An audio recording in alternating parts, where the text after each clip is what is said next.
Bonjour à tous, bienvenue sur Portrait d'entrepreneur engagé. Aujourd'hui, on va parler d'un sujet qui va intéresser beaucoup d'auditeurs, on va parler notamment d'écologie. J'ai le plaisir d'accueillir Aurielle Morvezen. Aurielle, bonjour. Bonjour.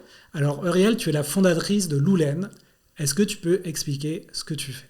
Bien sûr. Donc, j'ai créé Loulen il y a exactement 5 ans dans l'objectif de valoriser la laine française à travers des articles de literie qui sont garnis de laine de mouton, un léger voile et à la fois de protéger l'environnement et de faire valoriser les savoir-faire en France et de bien dormir.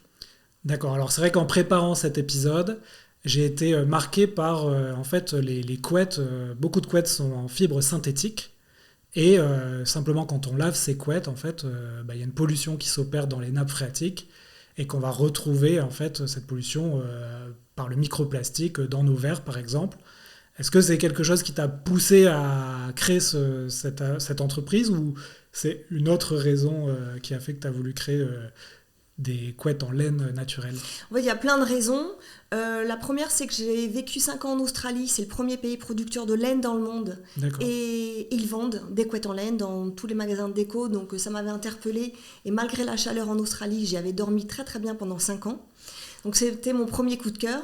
Et d'autre part, effectivement, il y a des raisons écologiques. Je dis souvent que 75% des Français dorment sous une couche de pétrole. Donc il y avait le côté énergie fossile qui entrait en jeu. Bien sûr, toutes les microparticules qui vont dans les nappes phréatiques quand on les nettoie. Et il y avait aussi un autre enjeu, c'est la cruauté animale. Il faut savoir que 80% des plumes qui sont collectées dans le monde viennent de Chine, qui n'ont pas du tout la même éthique qu'on peut avoir en France. Elles sont arrachées sur l'animal vivant pour avoir plus de gonflant, paraît-il. D'accord. Donc il y avait vraiment ces deux enjeux, cruauté animale et écologique, qui faisaient que, alors qu'on a de la laine énormément en France, en abondance, voilà, on en reparlera, mais c'était aussi le gros sujet. Oui, donc la particularité de Loulen, c'est que c'est de la laine française. Oui, absolument. Malgré mon amour pour l'Australie, il y a beaucoup de laine en France. On collecte plus de 15 000 tonnes de laine par an en France. Et malheureusement, il n'y a que 4% qui est valorisé en France encore aujourd'hui. Donc elle est en abondance, qui est un mot qu'on n'utilise plus beaucoup. Ouais. Il y a de quoi faire avec cette laine, donc j'avais envie de la mettre dans nos lits. D'accord. Donc en fait, tu as eu un premier déclic en Australie. Absolument. Comment ça s'est passé, la genèse de ton aventure entrepreneuriale ? Tu es revenu en France et tu t'es dit, tiens, je vais creuser un peu le sujet. Pas tout à fait. J'ai eu ce coup de cœur pour ma couette en laine quand j'étais en Australie.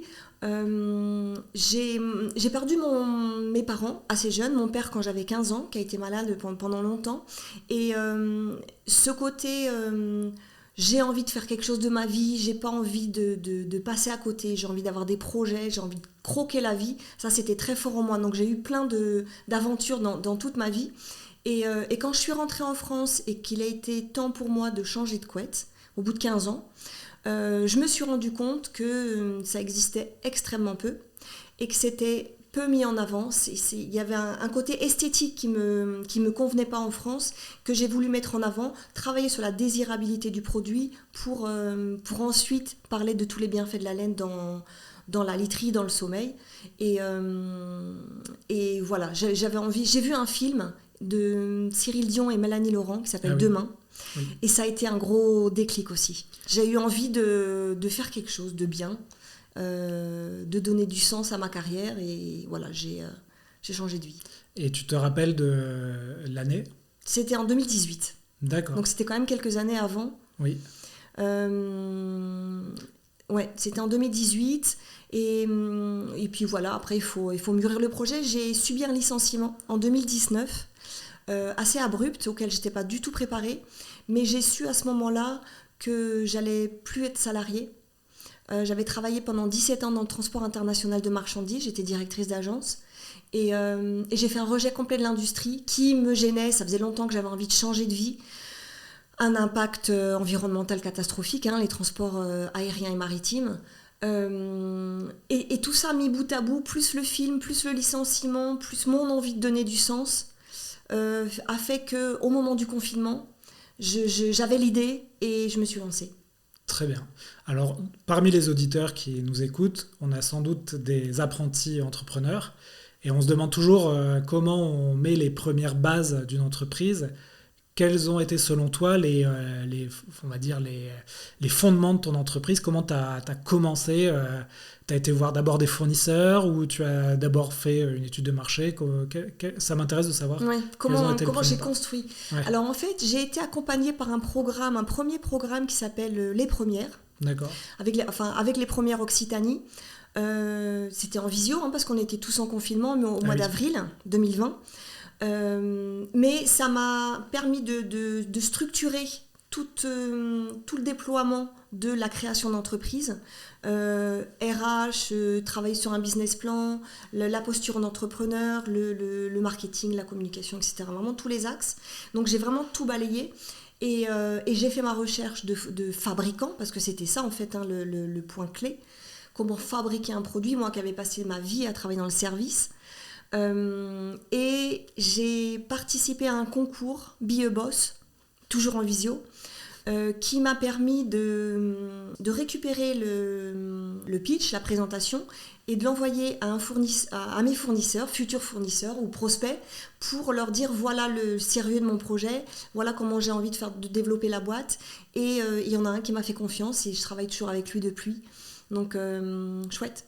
Donc ce fournisseur, c'est un fournisseur en laine, c'est ça? En fait, c'est un fabricant. Un fabricant. Ouais, c'est D'accord. celui qui fabrique aujourd'hui tous mes produits matelassés. Oui. Il y en a un autre aujourd'hui pour les oreillers en Occitanie, pas très loin de Toulouse. Mais celui-là, il est à l'extérieur et c'est lui qui carde la laine et qui fabrique tous mes produits. Ok. Et selon toi, ça a été difficile cette étape-là de trouver le bon fournisseur ou finalement c'était pas si compliqué que ça? Non, c'était difficile parce qu'en fait, il y en a quelques-uns qui fabriquent des couettes en laine. C'est vraiment un marché niche, mais ça existe. En revanche, c'est des artisans qui travaillent pour eux et qui n'ont pas forcément envie de grossir ou de déployer énormément, ou alors qui n'ont juste pas envie de travailler pour les autres. C'était quand même ça le point clé. Et la grosse difficulté, c'était de trouver quelqu'un qui a envie de travailler pour moi alors qu'il travaillait pour eux. Donc aujourd'hui, mon fabricant est aussi un concurrent. Ah oui. Mais ça lui fait aussi du chiffre. Ouais, voilà, travailler ses machines. Hein, on travaille pas toujours... on nourrit pas toujours toute son équipe à plein temps au quotidien. Donc c'était intéressant pour eux. Au moment du confinement, aussi de pouvoir avoir des nouvelles idées. Donc je pense que c'est bien tombé. Très bien. Donc, ce que je comprends, ce qui a été important au début, c'est l'accompagnement de structure, ouais, absolument. Et de trouver rapidement ton fournisseur. Est-ce que tu peux nous dire quelques mots sur l'accompagnement de Realis? Oui, bien sûr. Alors en fait, après les premières qui ont été quelques mois au démarrage, vraiment, jusqu'à ce que j'ai mon extrait Cabis, et Realis est intervenu peut-être un an après. Et franchement, le suivi, il est sur le déploiement de l'entreprise, comment on la développe. Et j'ai des points mensuels avec Julie, qui est vraiment super et qui me permet de prendre de la hauteur. Et c'est vraiment, on couvre là aussi tous les sujets. Et du travail en groupe, du travail en individuel avec des spécialistes. Et du coup, ça m'a vraiment permis quand je me posais des questions selon les sujets, d'aller trouver des réponses, et ça, c'était vraiment super. Donc j'avoue, ça a été clé. Elle m'a débloqué et fait prendre conscience de plein de choses à des moments importants.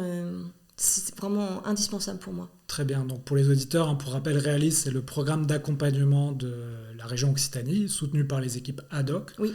Donc notamment pour les entreprises à impact. Donc si vous avez une entreprise à impact et vous souhaitez un accompagnement, vous pouvez contacter les équipes de Realis. Ensuite, tu as commencé à trouver un fournisseur. Quels ont été, selon toi, les défis les plus importants à relever pour avancer dans ton aventure ? C'est de se faire connaître. C'est ça le plus dur en fait, parce que c'est un site e-commerce, on a l'impression qu'on lance son site et puis tout le monde va en entendre parler, mais non, pas du tout. Donc en dehors de ça, il faut travailler sur toute la partie marketing digital, la communication payante et non payante, qui est quand même très technique. Hein. Moi, pour rappel, j'ai travaillé dans le transport, donc je n'y connaissais absolument rien. Travailler sur les réseaux sociaux, la relation avec les médias, très importante. Donc c'est vrai, pour moi ça c'était le plus gros challenge parce que c'était pas mon histoire. Et oui, et puis tu es sur un secteur B2C qui Oui. demande effectivement de mettre beaucoup de budget dans les ads, le marketing. Ouais. Là-dessus, donc tu connaissais rien. Tu as réussi à trouver des compétences où? Alors justement, Realis m'a permis de déployer ces compétences-là, même si ça n'a pas fait de moi une experte, mais au moins je peux me débrouiller. Oui.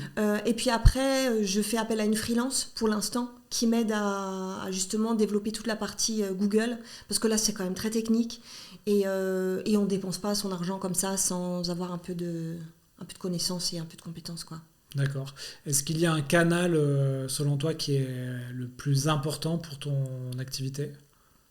LinkedIn est intéressant D'accord. parce que je parle plus d'entrepreneuriat, les réseaux sociaux, et puis ouais, alors Google, je mets pas encore trop de budget sur Google parce que ça va vite et c'est intéressant de réfléchir aussi à comment se faire connaître sans avoir à trop dépenser d'argent. Quand on n'en a pas beaucoup, en plus, il faut juste être un petit peu plus créatif. Donc moi, je me suis vraiment employée à incarner la marque et à aller chercher les médias. D'accord. Donc quand je dis médias, c'est la presse papier ou la radio beaucoup. Et ça a fait quelques pics de vente et de visibilité qui sont quand même intéressants. Et tu ne vends que en ligne? J'ai essayé avec des distributeurs, quelques boutiques de vente de literie. Pardon, je vais y arriver. C'est pas très successful, j'ai un trou. C'est pas vraiment une réussite pour l'instant parce que la couette en laine étant un produit tellement niche que pour l'instant, je me suis rendu compte que si le patron de la boutique était hyper emballé, le vendeur qui est lui en face du client, s'il n'a pas vraiment tous les arguments de vente, s'il n'est pas lui-même convaincu, s'il n'a pas potentiellement dormi dans une couette en laine, il ne saura pas bien en parler. Il a l'habitude de vendre des couettes en synthétique ou des couettes en plume, c'est son discours, il est rodé. Et je me suis rendu compte que c'était difficile en fait de percer via les distributeurs qui prennent une grosse part de ma marge. Eh oui. Donc pour l'instant, je préfère me concentrer sur le digital. C'est ce que j'ai fait comme pivot justement début 2024. Et tu le laisses pour salon. après, c'est ça? Ouais. Tu reviendras plus tard? Ouais, je pense que ce serait intéressant d'être dans des points clés, mais pour l'instant, je me concentre sur le digital. Il faut déployer ça d'abord. Et tu as dit salon, c'est un Salon. axe intéressant? Alors, il y a un rendez-vous annuel qui est le salon du Made in France, le MIF D'accord. Expo, qui a lieu en novembre, mi-novembre, à Porte de Versailles, à Paris. Ah oui. Il dure 4 jours. Pour moi, c'est intéressant parce que c'est le début de la saison hivernale et c'est vraiment le pic où on vend le plus d'accessoires de literie. Et c'est du Made in France. Tous nos produits sont certifiés Origine France Garantie. Et c'est vraiment le rendez-vous annuel. Les gens qui viennent dans ce salon, ils viennent vraiment de toute la France. Les gens qui viennent dans ce salon savent qu'ils vont acheter des produits qui sont fabriqués en France. Ils vont chercher quel est derrière le nom de la marque. Ils veulent chercher des histoires, ils veulent comprendre comment on travaille. Et ils ont envie de soutenir le savoir-faire français. Donc ça, c'est vraiment chouette. C'est des belles rencontres. Très bien. J'ai parlé un peu des difficultés que tu as pu avoir. Est-ce qu'il y a un moment où tout a failli s'arrêter pour toi? Oui. Fin 2023, début 2024, j'ai travaillé avec un gros distributeur, justement, fin 2023, qui avait pour promesse de déployer dans ses boutiques en France. J'ai anticipé un peu ce déploiement dans des achats de matières premières. Et en fait, ça n'a pas marché. Pour les mêmes raisons en fait que je disais tout à l'heure, c'est difficile c'était un produit premium, on savait que pour eux c'était déjà un produit très haut de gamme, peut-être trop. Il y a plein de raisons qui ont fait que ça n'a pas marché, mais en tout cas ils n'ont pas déployé et ça m'a vraiment mis la trésor en danger. Oui, tu as dû avancer une trésor. Ouais. Ça a vraiment mis la trésor en danger et j'ai vraiment cru que j'allais... On a parlé de liquidation, je suis allée me renseigner pour savoir quelles étaient les étapes. J'ai été très bien accompagnée par Realis, par le réseau Entreprendre aussi. Et j'ai réussi à trouver à faire les bons choix pour rebondir. Et finalement, 2024, ça a été ma meilleure année. C'est là où j'ai eu le meilleur résultat de la boîte. Donc voilà, il a fallu serrer les dents, prendre des décisions, faire des choix difficiles, notamment de se séparer de ses équipes. Mais bon, ça a payé. Oui, j'allais te demander comment tu as surmonté cette étape. Donc, tu as dit des choix stratégiques. Est-ce que tu peux en donner quelqu'un ? Je me suis séparée de mes 2 alternants. D'accord. Dans un premier temps, pour déjà réduire. Il fallait réduire les dépenses et trouver des moyens de se faire connaître un peu plus. Donc, se concentrer sur le B2C, se reconcentrer sur le B2C. Et j'ai lancé aussi début 2024... justement, ce système de précommande qui marche vraiment bien. C'est-à-dire que tous les premiers du mois, il y a un rendez-vous pour un nouveau coloris de contour de la couette. C'est un petit détail, mais c'est ce qui fait qu'on a des collections. Et du coup, on paye un petit peu moins cher parce que le concept, c'est que pendant un mois, on achète. Le mois d'après, moi, je fais fabriquer et je fais livrer ensuite. Donc du coup, moi, je ne sors pas de trésor. Les gens, ils attendent un peu, mais ils payent un petit peu moins cher. Et ça a donné de la dynamique aussi sur le site. Et ce qui a vraiment boosté, c'est de travailler avec une influenceuse, de travailler avec les médias. J'ai été interviewée sur France Inter dans une émission qui s'appelle Les Carnets de campagne. Ah oui, très bien. Et là, ça a vraiment boosté les ventes et c'était reparti. Très bien. C'est vrai que la précommande en B2C et notamment dans le textile... on ne le voit pas souvent alors que c'est vraiment intéressant. Tu l'as dit, ça te permet de produire ce dont les gens ont besoin. Oui. Tu n'as pas de stock, donc tu as l'argent en banque avant de produire. Moi, j'ai connu ça dans le B2C par la société Asphalt qui fait beaucoup de ça pour les vêtements. Je suis très inspirée d'Asphalt. Et effectivement, c'est une bonne pratique à emprunter à Asphalt qui marche depuis des années via ces précommandes. Exactement. Je me suis beaucoup inspirée d'eux. Et puis pour l'environnement, finalement, on ne surstocke pas, on ne surproduit pas.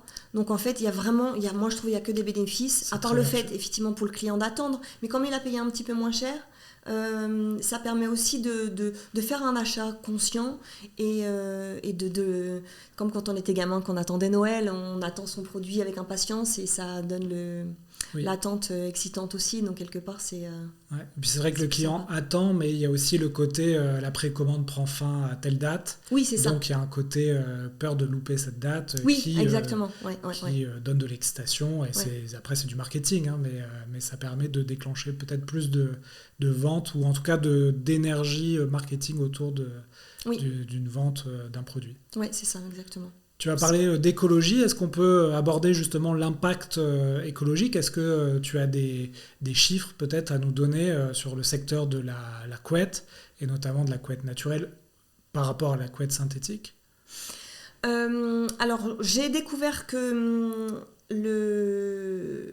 la production de couettes à travers la laine, utilisait 18% d'énergie en moins par rapport à des productions synthétiques, parce c'est une production mécanique, ça a besoin d'eau, donc si on n'est pas loin d'une rivière, il n'y a pas de pollution aussi. Donc dans la consommation d'énergie au moment de la production, c'est beaucoup plus intéressant. La laine, c'est une fibre qui est en abondance. Aussi longtemps qu'on aura des moutons, ils ont besoin d'être tondus. Donc c'est une fibre, c'est comme nos cheveux, ils ont besoin d'être tondus en permanence. Donc c'est une fibre qui existe et qui existera toujours. Donc il n'y a pas de production, il n'y a pas forêt dans les contrées lointaines. Donc il n'y a pas d'impact en fait vraiment écologique sur la production de la laine. Et puis c'est fabriqué localement. Donc tout ça fait que, mis bout à bout, on arrive à avoir un bon 30% de réduction de l'impact CO2. D'accord. Et sur ton site, tu expliques que la laine est thermorégulatrice, c'est ça ? Donc en fait, pour schématiser, tu vas mieux m'expliquer que moi, mais l'hiver, tu as bien chaud et l'été, t'as pas trop chaud, c'est ça ? C'est ça, voilà. D'accord. En fait, la laine est capable de s'adapter à nos variations de température pendant la nuit. D'accord. Qui fait que, effectivement, c'est un isolant, donc ça protège du froid et ça nous garde au chaud. et ça protège du chaud et ça nous garde au frais. Alors j'ai pas de promesse pour les étés caniculaires comme on a eu cet été, mais Non, on enlève la couette peut-être. Ouais, voilà, là personne n'a de solution hein, dans ces cas-là. À part un bon ventilo et les fenêtres ouvertes. mais en dehors de ça, oui, je dis souvent que ça réconcilie les couples sous la couette, parce qu'il y en a toujours un qui a trop chaud et l'autre qui a trop froid. Et là, chaque corps va chercher la chaleur dont il a besoin. Et vraiment, ça marche, hein, c'est les retours que j'ai. Pas trop chaud, pas trop froid. Ça absorbe l'humidité jusqu'à 35% de son propre poids en eau, donc on ne transpire pas.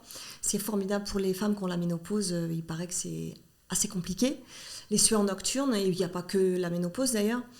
Et puis c'est naturellement anti-acarien aussi. Puisqu'elle absorbe l'humidité et que les acariens vont chercher de l'humidité, il y en a beaucoup moins et du coup il y a moins de prolifération d'acariens. Donc c'est une vraie solution pour des gens qui ont ce problème. Donc c'est une réponse à beaucoup de difficultés de sommeil. Très bien. Et en termes de durée de vie, est-ce qu'il y a une différence par rapport à une couette synthétique ou c'est à peu près la même chose? Non, la durée de vie, là, c'est pareil. Moi, quand j'avais ma couette, elle avait 15 ans et j'ai fait des tests de démantèlement et de voir comment on pouvait réutiliser la laine. Donc, je l'ai sacrifiée, mais elle avait 15 ans et elle faisait encore très, très bien son boulot. Ce qui peut, à la rigueur, s'abîmer, c'est la blancheur du tissu. Parce que malheureusement, même si on met une housse de couette, on peut transpirer, on a une sudation qui fait que ça peut salir le coton ou on renverse un café, etc. Voilà. La vie, tout simplement.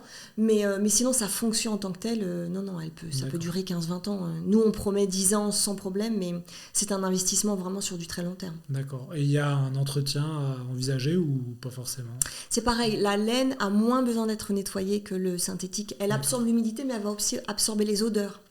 Donc c'est une fibre qui est auto-nettoyante. Donc c'est vraiment que des bénéfices. En revanche, elle n'aime pas le sèche-linge.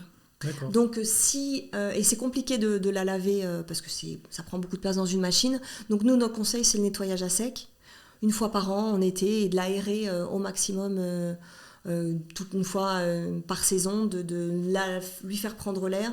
Et puis voilà, le nettoyage à sec une fois par an, c'est suffisant. Très bien, donc on évite justement la problématique de mettre dans la machine, que ça se retrouve dans les nappes phréatiques, enfin les microplastiques se retrouvent dans les nappes phréatiques. Je parle des couettes synthétiques. Ouais, c'est ça. On vend surtout, souvent les couettes en synthétique. Moi, j'ai déjà écouté des vendeuses parler à des clients en disant c'est lavable en machine. Mais en fait, d'abord, on n'achète pas une couette parce qu'elle est lavable en machine, on achète une couette pour bien dormir, pour se protéger et pour bien dormir. Premier argument. Et ensuite, malheureusement, c'est vrai que le synthétique va déployer des micro-particules dans l'océan qui vont se retrouver dans nos verres, dans nos assiettes. Donc, moins on en utilise. En tout cas, quand il y a des options pour faire sans, c'est mieux de faire sans. Oui, j'avais vu une statistique que 85% des déchets sur les littoraux viennent de l'industrie textile. Oui, et notamment des microplastiques, des vêtements, des couettes, en synthétique, en polyester, etc. Ouais, c'est une catastrophe. C'est une catastrophe, sur l'impact, est-ce que tu as un moment, une anecdote qui t'a marqué, peut-être au niveau local, au niveau de ton fournisseur, est-ce qu'il y a quelque chose, une histoire intéressante ou un retour client qui t'a dit ça a changé mes nuits? Alors en fait, oui, j'ai une anecdote sur un client justement que j'avais rencontré au salon du Made in France, un grand monsieur très costaud en short en plein mois de novembre qui me dit moi je supporte pas de dormir dans une couette, j'ai toujours trop chaud et c'est très compliqué parce que ma femme elle a toujours froid. Mais bon, vous dites qu'on dort bien, racontez-moi et je vais voir si je vous achète une couette ou pas. Je réussis à le convaincre d'acheter quand même la plus épaisse. On a 2 couettes, une qui a 350 grammes de laine par mètre carré, la Sénane, et l'autre, la Molène, qui a 200 grammes de laine par mètre carré. Donc c'est une pour l'été, on va dire une pour l'hiver, idéalement. Mais il y en a une qui fait quand même à peu près toute l'année, c'est la couette Sénane. Donc je lui vends quand même celle-là. Et je lui dis, s'il vous plaît, testez-la. Et revenez vers moi dans quelques semaines, vous me dites ce que vous en pensez, mais je suis convaincue que ça va vous convenir. Et il m'envoie un long message pour me dire « Waouh, vous avez changé ma vie, vous avez changé mes nuits, et c'est la première fois que je dors bien sous la couette avec ma femme. Okay. » Donc c'était vraiment beau. Et donc on s'est appelé après, et puis il m'a expliqué à quel point il dormait comme un petit bébé et qu'il était super content. Donc, et puis il m'a racheté plein de produits après. C'était super. Donc, et j'en ai beaucoup des anecdotes comme ça. J'avoue que les retours clients sont exceptionnels. C'est ça qui me donne envie de me lever tous les matins, même si je dors bien Oui. et que j'ai pas envie de me lever. J'imagine que tu dois bien dormir. Sur l'impact local peut-être, est-ce que tu peux nous... Donc c'est une entreprise... Déjà, pourquoi tu as choisi l'Occitanie? Est-ce que t'as une raison particulière ou c'est par hasard? Alors, tout simplement déjà parce que j'habite à Toulouse, donc Oui. c'est de toute façon plus simple. Alors, le siège social est à Toulouse. Après, j'ai 2 principaux fabricants, un dans le Vaucluse, parce que la fabrication de couettes, qu'on le veuille ou non, il n'y en a vraiment pas beaucoup. Donc, j'ai trouvé le meilleur et là où il était. Il n'y en avait pas en Occitanie.